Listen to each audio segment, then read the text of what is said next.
Je vais essayer maintenant, et je vais demander votre indulgence, de vous présenter le cas d'Alep. Votre indulgence parce que le texte a été écrit en français par nos amis orientaux qui parlent très bien français, mais ce qui est charmant dans leur bouche est moins prononcé par un gosier français. Ensuite, parce qu'ils ont fait un PowerPoint qui est assez compliqué, qui dépasse, je pense, mes capacités. Et ensuite, parce qu'évidemment, c'est très difficile de couper dans la présentation de quelqu'un d'autre. Donc, je risque d'être mauvais président de séance et d'être assez longue. Voilà. J'ai eu au téléphone hier le docteur Mamoun Abdoulkarim, qui est donc directeur des antiquités de Syrie. C'est avant tout un savant et il tient beaucoup à sa qualité d'archéologue. Il est professeur à l'université de Damas, il reste professeur à Damas.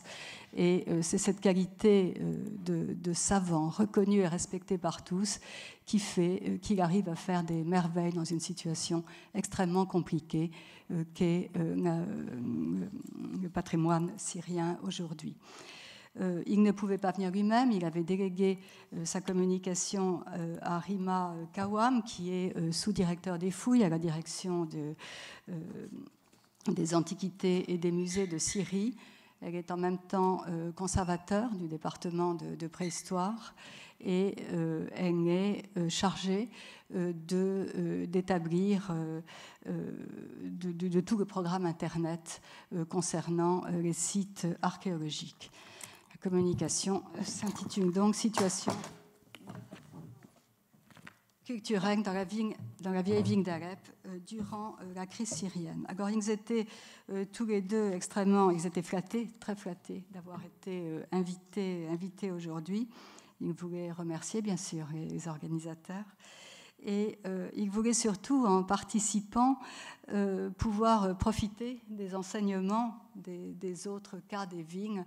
Et j'espère qu'on pourra peut-être leur faire passer certains PowerPoint pour qu'ils puissent le faire. La participation de la Direction générale des antiquités et des musées consiste à faire avant tout un premier état de ce qui peut être dit sur la situation du patrimoine culturel syrien à Alep. C'est plus une présentation de l'état des lieux, un mois à peine après la fin des grands combats dans la ville. Néanmoins, donc c'est par souci de recevoir un enseignement qu'ils ont accepté de participer. Malheureusement, je lis maintenant, les conflits ne cessent pas dans le monde, au contraire, ils se multiplient. Cependant, nous pouvons être optimistes car notre énergie se communique à notre entourage et nous maintient toujours à la hauteur de nos responsabilités envers notre patrimoine humain.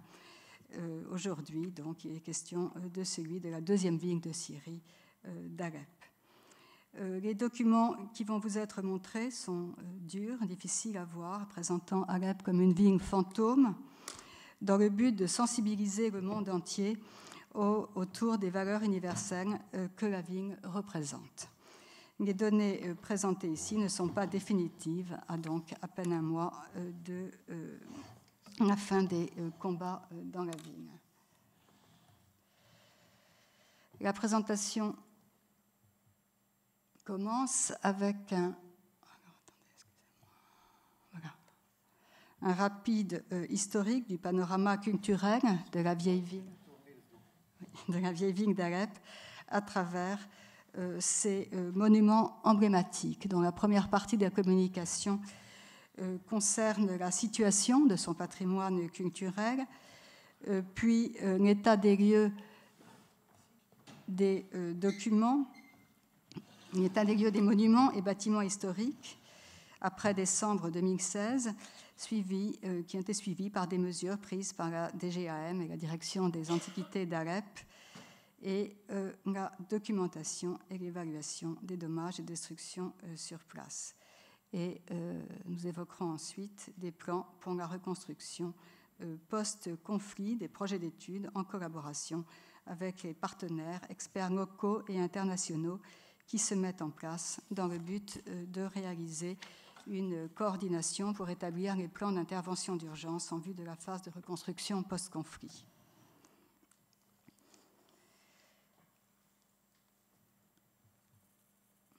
Voici sous forme de vidéo la vieille vigne d'Alep avant et durant les événements qui montrent la dure réalité d'aujourd'hui.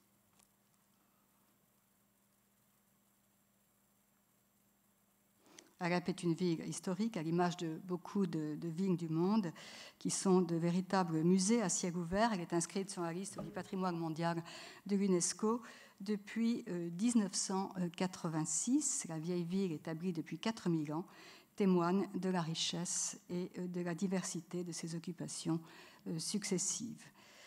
De nombreuses périodes de l'histoire ont imprimé leur marque sur le tissu architectural de la vigne. Des vestiges des constructions et d'éléments hittites, hellénistiques, romains, byzantins et ayyoubides sont intégrés dans la citadelle massive qui subsiste aujourd'hui.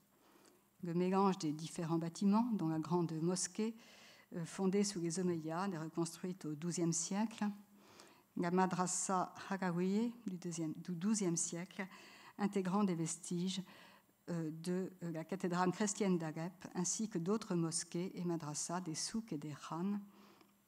Ce mélange témoigne de manière exceptionnelle des aspects sociaux, culturels et économiques de ce qui fut l'une des villes les plus riches de l'humanité.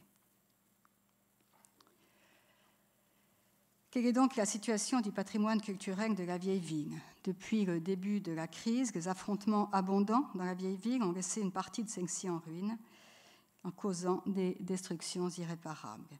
Une série d'explosions, que vous voyez ici, a frappé l'ancienne ville. Les groupes armés ont fait exploser des bombes dans des tunnels sous la vieille ville. Le musée national a été également attaqué par un grand nombre de missiles et de bombes qui ont causé des dommages importants aux structures du musée.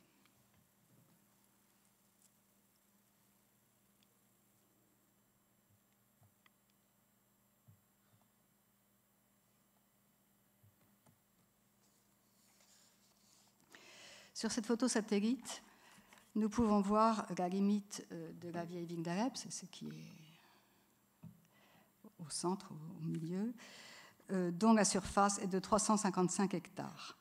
C'est à l'intérieur de cette limite que se concentrent les destructions et dégâts que l'on estime à 50% de cette vieille ville. Les points rouges désignent les bâtiments historiques qui ont été identifiés par la DGAM, un total de 157 bâtiments.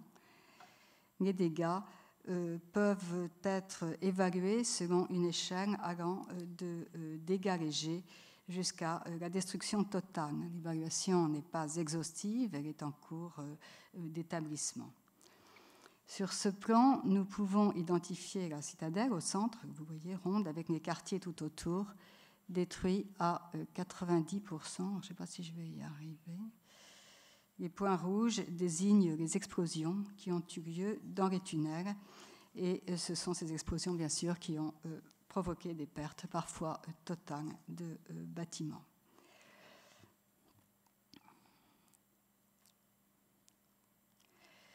Les bâtiments religieux ont été gravement affectés, à commencer par la grande mosquée des Omeyyades.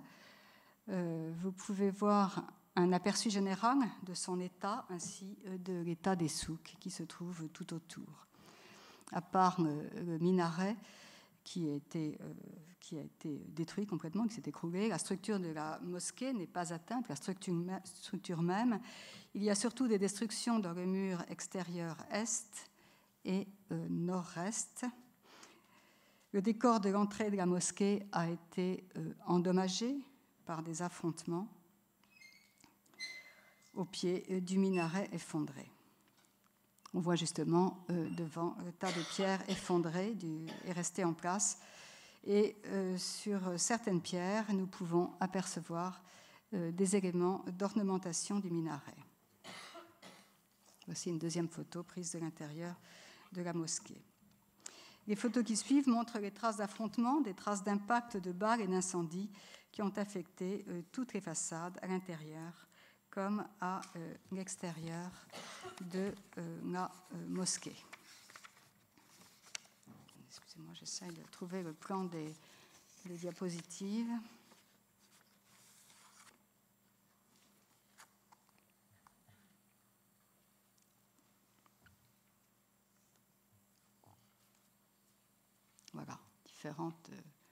différents éléments de cette malheureuse mosquée.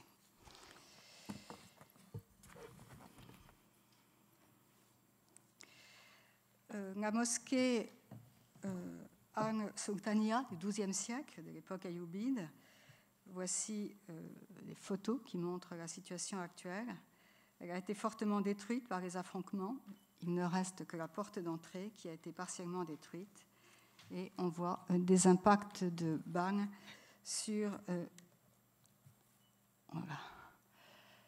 la structure principale.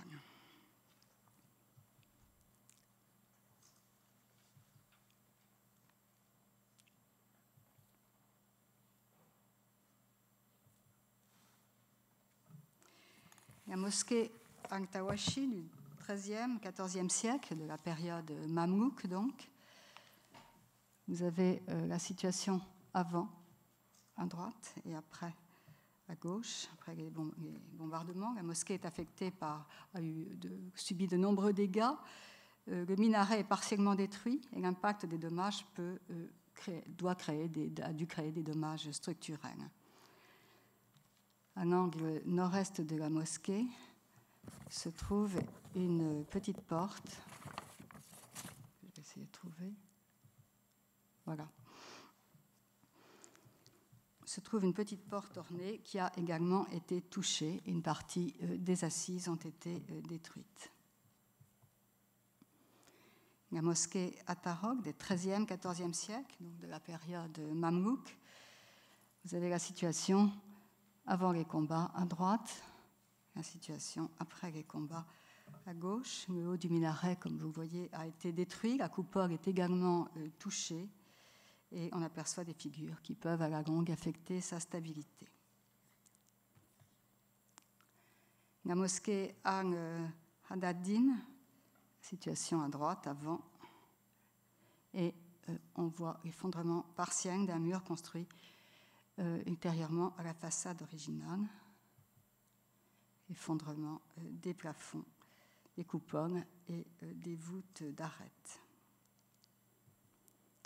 Le plafond de la salle de prière est détruit et le minbar menace de tomber.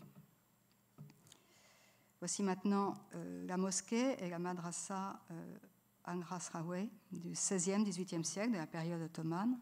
Toujours la situation avant les combats et la situation après. La mosquée a été totalement détruite. Il ne subsiste qu'une galerie de sa cour intérieure.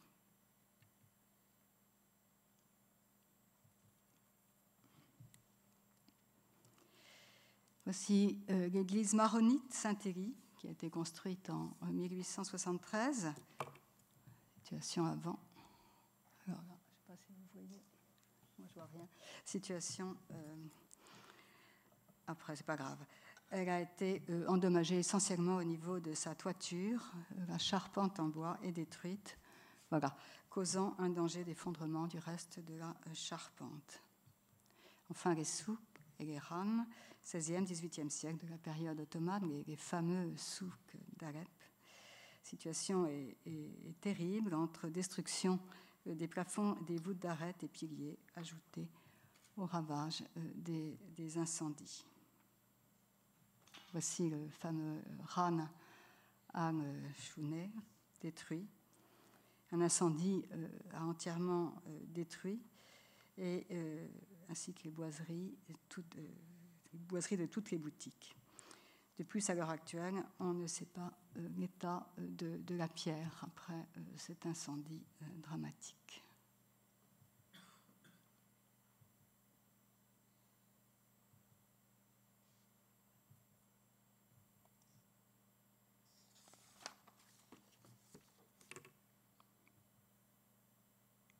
Encore quelques photos.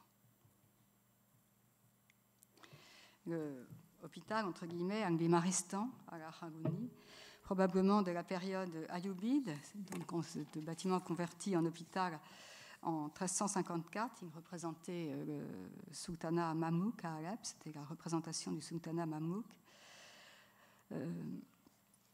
Voilà quelques photos de sa situation. Il a été restauré avant les événements, il avait été restauré pour abriter un musée consacré à l'histoire des contributions arabes à la science et à la médecine.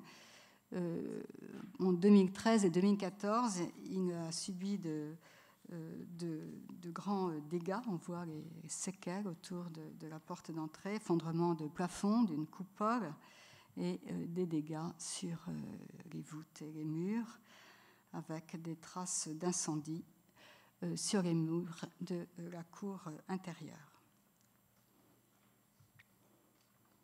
Encore une fois. Le musée des arts et traditions populaires. Voilà les deux états, avant, après. Ce bâtiment remonte au XVIIIe siècle. Il a été transformé en musée des arts et traditions populaires en 1981 et son état est dramatique. Un étage a été totalement détruit par endroits. Le plafond de l'Iwan entièrement détruit et la voûte tient cependant encore. Mais toutes les façades intérieures montrent des traces de combat. Le palais Qatar Agassi des 16e, 18e siècle, donc d'époque ottomane. On voit des destructions importantes dans les parties hautes, des traces d'incendie et d'impact dus aux affrontements.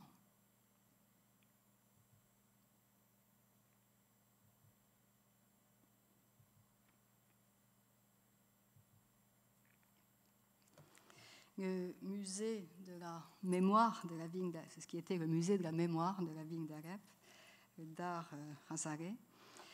C'est l'un des palais les plus grands et les mieux conservés de la période ottomane à Alep, remonte au XVIIe siècle. Il a été restauré en 2007-2010 pour accueillir donc ce musée. L'Iwan a été totalement détruit, ainsi qu'une partie des murs de la cour intérieure. Et on voit les traces d'affrontements, des combats.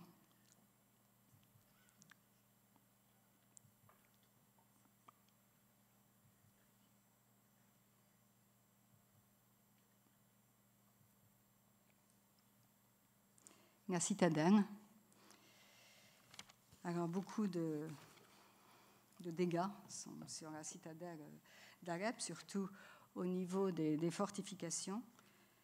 Une section des remparts de ce site, bâti au XIIIe siècle, s'est écroulée après l'explosion d'un tunnel situé dans la vieille ville. Et ces documents en 3D ont été les premiers à être effectués dans la vieille ville d'Alep dans le cadre d'une collaboration entre la direction des antiquités et l'entreprise française Iconem, dirigée par l'architecte Yves Huberman, afin de documenter le patrimoine syrien en danger.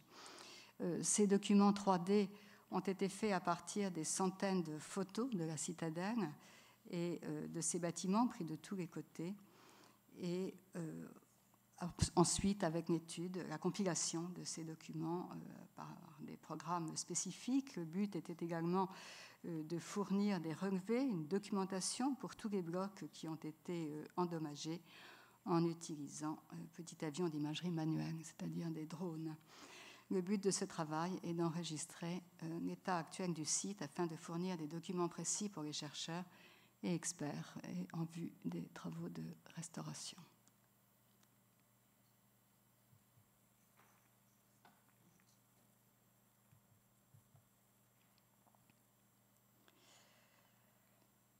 Voici à droite la porte d'entrée principale de la citadelle. D'autres éléments architecturaux ont été également affectés. On y voit tous les impacts de balles. Ça, je ne sais pas très bien ce que c'est.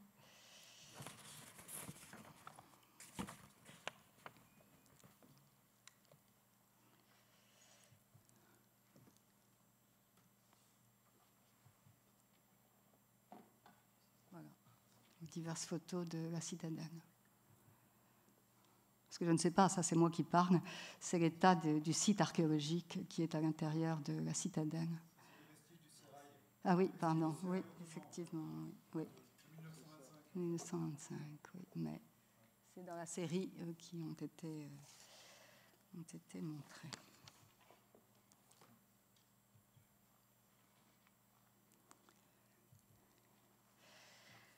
Alors maintenant, après cet état des lieux dramatique, et des considérations sur les mesures qui ont été prises en vue de la réhabilitation, les premières mesures qui ont été prises en vue de la réhabilitation du centre historique d'Alep. La Direction générale des Antiquités a effectué une grande opération de transfert des objets des collections archéologiques du musée d'Alep. Ils ont été placés dans des endroits sécurisés à Damas et la direction a assuré la protection des objets qui n'ont pas été évacués. Ils ont fait un travail effectivement remarquable. Avant la libération, la fin du martyre de la ville, la DGAM, en coopération avec Ankrani Media Agency et le bureau d'ingénieurs ICONEM, a entrepris un travail de documentation en 3D en utilisant les techniques les plus modernes dans la citadelle. Et l'enregistrement des données est en cours par l'équipe. Un comité a été formé pour entreprendre le projet de réhabilitation de la mosquée des Omeyyades avec la participation des membres de la direction des musées d'Alep. Le Premier ministre a tenu une réunion le 4 janvier 2017, au cours de laquelle il a mis en avant le besoin de former des comités et des groupes de travail pour réhabiliter la vieille ville. Le gouverneur d'Alep a proposé de sensibiliser la communauté locale pour préserver la vieille ville et pour prévenir les interventions qui pourraient se révéler mauvaises lors des phases de restauration. La sensibilisation des populations est une chose qui a été faite partout, dans toutes les provinces de la Syrie. Le conseil municipal a engagé immédiatement, sous la supervision du travail conjoint de la direction des Antiquités d'Alep et l'équipe de la vieille ville, le dégagement d'une grande partie des débris, qui ne sont pas des pièces archéologiques. Ils ont essayé de dégager les rues pour assurer un accès à la mosquée des Omeyyades et à la citadelle, en poussant les débris de côté. Les bâtiments historiques seront laissés tels quels jusqu'à l'évaluation de leur état pour permettre de comprendre comment ils pourront être restaurés. Les blocs de pierre ont été gardés pour pouvoir être réutilisés. Le département des Antiquités d'Alep est en mesure de contrôler les travaux urgents dans la vieille ville. Enfin, l'évaluation des dommages a eu lieu immédiatement après que le gouvernement syrien ait repris le contrôle de la ville, c'est-à-dire plus de la moitié d'Alep, qui ont fait l'objet de combats violents. Le centre historique a souffert de dommages à des degrés divers. En troisième partie, les visions et plans pour la reconstruction post-conflit. C'est évidemment une première perspective. Le plan d'urgence à réaliser en 2017 est le suivant, travailler en totale coordination avec nos concitoyens, partenaires locaux et internationaux, et particulièrement l'UNESCO, la Fondation Aga Khan pour la culture, l'ICROM et autres. L'évaluation des principaux dangers et dégâts pour chaque bâtiment historique, la documentation en 3D de l'état des lieux pour monter les plans et modèles, l'identification des priorités d'intervention pour limiter les dégâts, surtout dans les bâtiments qui ont subi des dommages structurels. L'interdiction d'accéder aux sites et bâtiments, la condamnation des ouvertures provoquées par les destructions, l'étaiement des bâtiments et la surveillance des fissures, et évidemment la mise en place de gardiennage et d'une couverture temporaire des bâtiments. Enfin, la documentation des pierres, de tout ce qui a été effondré, et l'enlèvement et le tri des débris. Et évidemment, tout cela doit se faire avec des stages de formation pour les équipes de la direction des Antiquités. Alors, il y a plusieurs plans à un court terme, entre 2017 et 2019. Le plan à court terme prévoit d'exécuter les consolidations d'urgence selon les priorités, là où cela s'avère nécessaire. Cela sera financé à travers le remboursement des dédommagements fait par le comité de la reconstruction et avec, bien sûr, la collaboration de la communauté internationale. Le plan est de documenter en détail les sites endommagés ainsi que les débris. Et pour réaliser les plans nécessaires détaillés, évaluation en détail des destructions, évaluation de fond des destructions et l'exécution des projets d'études de restauration des bâtiments, la préparation et l'exécution des études de restauration de ce qui a été endommagé au musée, la collaboration en collaboration avec les autres autorités propriétaires de la vigne. On envisage de préparer les études nécessaires de restauration. Il faut également identifier les priorités et l'exécution des projets selon l'état des bâtiments et selon le financement disponible. Enfin, former les équipes de la DGAM, donner une formation technique aux volontaires de la communauté locale, qui est donc très importante, il y a beaucoup de volontaires, effectuer des rendez-vous avec les partenaires internationaux, notamment ceux qui ont déjà travaillé sur le site, et assurer le financement nécessaire à l'exécution du plan. Le plan à moyen terme, qui devrait se dérouler, si tout va bien, entre 2018 et 2021, comporte l'exécution de ces projets de restauration et des reconstructions, l'étude et l'exécution de la réhabilitation du musée, les publications nécessaires à tous, aux différentes couvrant toutes les activités du musée. Enfin, le plan de réhabilitation à long terme est de préparer l'étude de gestion du site et son exécution selon les priorités désignées par la direction des antiquités et de préparer des projets d'études de réhabilitation des sites archéologiques de la région d'Alep, qui est une région archéologiquement extrêmement riche, comme nous le savons tous. Les contraintes, maintenant. Alep a été le témoin d'occupations successives de plusieurs grandes civilisations qui ont donné à la vigne un patrimoine exceptionnel. Le patrimoine fait partie des composantes essentielles d'une nation, il a un rôle de rassembleur, et c'est pour cela qu'il doit avoir une part importante dans un processus de paix. Cependant, nous faisons face à de nombreuses contraintes. Alep est libéré des combats, mais le conflit n'est pas terminé. De plus, nous craignons les intempéries qui pourraient dégrader, voire causer la perte de ce qui reste des vertiges. Et évidemment, la DGAM demande l'aide de toutes les bonnes volontés. Il faudrait, suggère de multiplier les réunions internationales au sujet d'Alep et de constituer un comité international dédié à Alep pour apporter un soutien. Voilà. Ce support devrait être de plusieurs natures. Un support scientifique, car une grande partie des archives de la direction des antiquités d'Alep a été pillée. Il faudra donc une coopération avec tous les partenaires internationaux qui ont travaillé sur Alep avant le conflit pour contribuer à la reconstitution de la base de données des bâtiments historiques. Un support logistique et matériel pour les opérations de documentation, d'évaluation et d'analyse des destructions, ainsi que pour la gestion des gravats. Une aide pour le suivi des objets archéologiques pillés, et en soulignant ici les éléments architecturaux comme les ornements qui ont été volés, pour essayer de les récupérer. Et enfin, un apport financier pour que la coopération soit efficace. Voilà.